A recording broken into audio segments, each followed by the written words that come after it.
Good morning, Hornet Nation. Welcome to the Daily Buzz. I'm Joe Hutzler. Today is Tuesday, October 23rd, 2018. I'm all bundled up because it's getting chilly here in Lynchburg, Virginia. Also to hide the fact that I'm wearing exactly the same shirt as I wore on yesterday's show. But without further ado, let's move on to this episode of the Daily Buzz.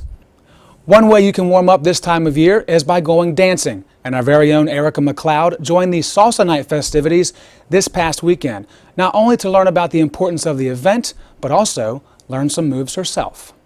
It's Hispanic Heritage Month, and what better way to enjoy the Latin culture than to enjoy some salsa lessons right here in Lynchburg's campus. Guys, I'm Erica McLeod for LHSN, and whether you have an ear for rhythm or even if you dance with two left feet, everyone was invited to enjoy some salsa lessons. It looks like they've gotten started without me, and I brought my dancing shoes out, so I'm gonna try and catch up and give you guys an inside take as to what it looks like to enjoy some salsa, merengue, and bachata.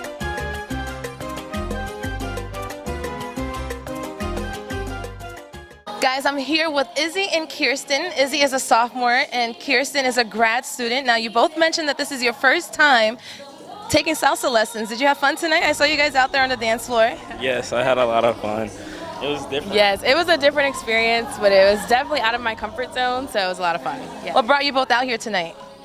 I was the DJ, but I really got pulled into dancing, so yeah. Well, Izzy, I will say your music selection was on point. Okay. So I work in OEI, and I kind of help promote the event, so I said, why not come and participate? So it's Hispanic Heritage Month. What is it about salsa that you love, that got you involved, and that you want to share with others? So I started dancing salsa about 8 years ago, and I was invited by a group of my friends to just come and dance and try it out. I've been dancing my entire life, and I've never done partner dancing before like this. I showed up and just honestly fell in love with the culture of it, with the style of it, and really started focusing on my steps and wanting to be better. And I even went to some different, what they call congresses, to learn how to be better with my salsa dancing. Well, Jeanette, I will say I'm part Dominican, so the moves that you brought and that you taught were definitely on point. All the steps, there were 3 different types of dances. You had merengue, you had bachata, and you had some salsa. Which one would you say is your favorite? I love all 3 of them equally, I feel like, but it honestly depends on the partner that I'm dancing with, which style that I'm really enjoying. But probably merengue is probably my all-time favorite, with a bachata is a very, very close second. As far as the Hispanic heritage and everything that you learned, the Latin vibe, what do you enjoy most about it, and what would you tell somebody else when you describe it?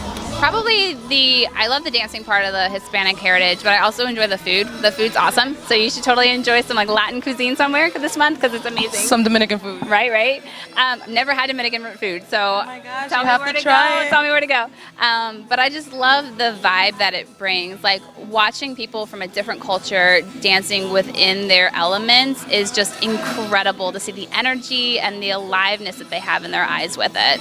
Well, thank you so much, Jeanette, for bringing Lynchburg salsa to the University of Lynchburg on our campus. Thank you so much for having me, and I hope to see you guys on the dance floor on Thursday nights at the Glass House at 8 o'clock. I'll be sure to sign up. There you go. All right, ready to move there, Erica. Thank you so much. Now let's move on to some game results. I know you guys like that segue. Lynchburg golf, not a great day 1 at the Jensen Memorial down in Greensboro, North Carolina. 16th place overall through 18 holes. Branson Terrell, a nice even par, 71 on the day. And day 2 is today from Greensboro, North Carolina. You can follow along with the live stats this morning at 9 a.m. from lynchburgsports.com.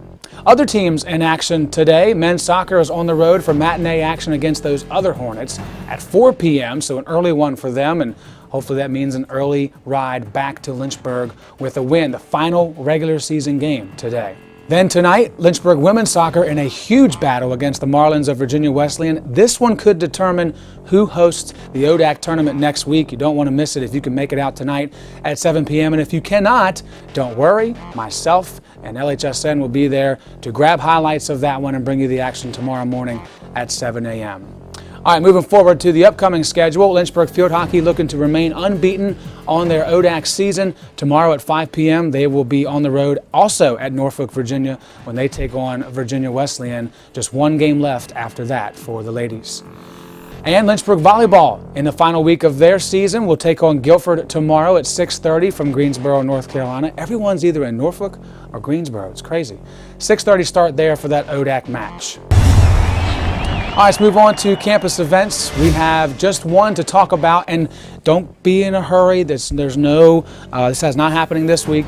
November 27th is Mr. Lynchburg at 6:30 p.m. Now, we received an email yesterday from Miss Haley Bauer, who's also on the Lynchburg volleyball team, because they want somebody from LHSN to be represented in the contest. If you would like to also be represented in the contest, there's a $25 participation fee. That fee is due by November 9th. The event will be held again November 27th at 6:30 p.m. from the Memorial Ballroom. That's going to do it for our show. A very busy Tuesday for us, which means we'll have highlights and scores tomorrow morning at 7 a.m. And if you want to follow along as the action is going on, you can do so by downloading the One Nation app for iOS and Android devices. Until tomorrow morning at 7 a.m., I'm Joe Hutzler reminding you it's a great day to be a Hornet, and we are One Nation.